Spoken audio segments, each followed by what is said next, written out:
ரஞ்சித் அவர்களுடைய படங்களுக்கு ஆரம்பத்துலேருந்து நம்ம பார்க்க முடியாது. அவர் படம் வந்தாலே வேணும்னே இந்த படம் நல்லா இருக்காது, இது வந்து மற்ற ஜாதி பிரச்சனையை தூண்டுறாரு இவர் அப்படின்ற மாதிரி விமர்சனங்கள் நிறைய நம்ம கேள்விப்பட்டிருக்கோம், பார்த்துருக்கோம்.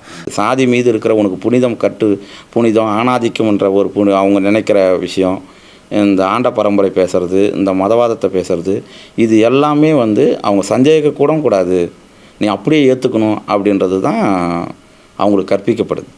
அதை தான் அவங்க நம்பி வராங்க. அதை வந்து நீங்கள் உடைக்கிற மாதிரி ஏதாவது இது தவறானது, இது அறிவியலுக்கு எதிரானது, இயங்கியலுக்கு எதிரானது, இந்த சமூகத்துக்கு எதிரானது, நாளைக்கு உன்னுடைய குழந்தை இந்த சமூகத்தில் மூடநம்பிக்கையான ஒரு சமூகத்தில் தான் வாழ்ந்து வளரப்போகுது, இது தவறானது அப்படின்னு கேள்வி கேட்குறவங்கள அவங்க வந்து அதை தாங்கிக்க முடியல அவங்களால.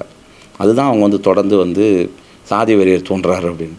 அப்போ சாதி வெறியை தூண்டுறது யார் என்றதும், சாதிக்கு எதிராக போராடுறவங்க யாருன்றதை இனம் பிரித்து பார்க்க முடியாத அளவுக்கு அவங்களுடைய அறிவியல் இருக்குது, அவங்களுடைய அறிவு இருக்குது.